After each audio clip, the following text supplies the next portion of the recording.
मोदी की आत्मा अभी तक बदले की आग में जल रही है। भारत के टारगेट पर आतंकवादियों के हेडक्वार्टर थे।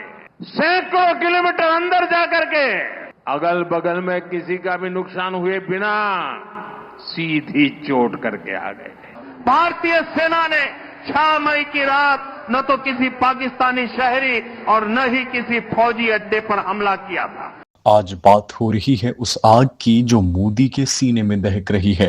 वो आग जो पाकिस्तान की बहादुर फौज के हाथों 7 मई 2025 की इबरतनाक शिकस्त से लगी और जो आज तक ठंडी नहीं हो सकी। पाकिस्तान ने उस रात न सिर्फ दुश्मन के नापाक अज़ाइम खाक में मिला दिए बल्कि पूरी दुनिया के सामने मोदी सरकार को रुस्वा करके रख दिया।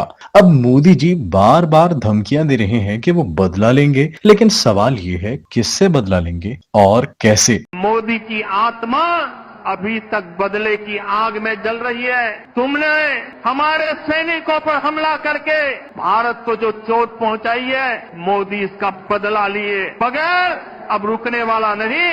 पहली बात तो यह है कि मोदी सरकार का यह दावा बिल्कुल झूठ पर मबनी है कि उन्होंने पाकिस्तान में दहशतगर्दों को निशाना बनाया। हकीकत यह है कि उन्होंने हमारी इबादतगाहों, मस्जिदों, मदरसों को निशाना बनाया जहां मासूम बच्चे, औरतें और बुजुर्ग शहीद हुए। क्या ये दहशतगर्द थे? नहीं, ये जंगी जराइम थे और उनकी दुनिया भर में मजम्मत की गई। मोदी सरकार ने अंधेरे में बुजदिली से हमारी शहरी आबादी को निशाना बनाया क्योंकि उनमें इतना हौसला नहीं था कि वो पाकिस्तान की फौज से आमने सामने आकर लड़ते, लेकिन हमारी अफवाज ने उसका भरपूर, फौरी और बहादुराना जवाब दिया। दुश्मन के जिन जंगी तैयारों ने हमारे मासूम शहरियों पर मिसाइल हमले किए, हमारे शाहीनों ने उन्हें आसमान से जमीन पर गिरा दिया और दुनिया को दिखा दिया कि पाकिस्तान सिर्फ बात नहीं करता, अमल भी करता है। हमारी फौज ने दुश्मन की तरह कभी शहरी आबादी, मंदिर या अस्पताल को निशाना नहीं बनाया। हमारा हदफ सिर्फ दुश्मन की अफवाज थी और उन्हें हमने सबक सिखाया, ऐसा सबक जो मोदी सरकार शायद कभी न भूले। मोदी जी बदले की बात कर रहे हैं, लेकिन मोदी सरकार और उनकी फौज जो गाय के पेशाब को पीते हैं, वो एक बहादुर, ईमान से लबरेज फौज से कैसे टक्कर लेंगे।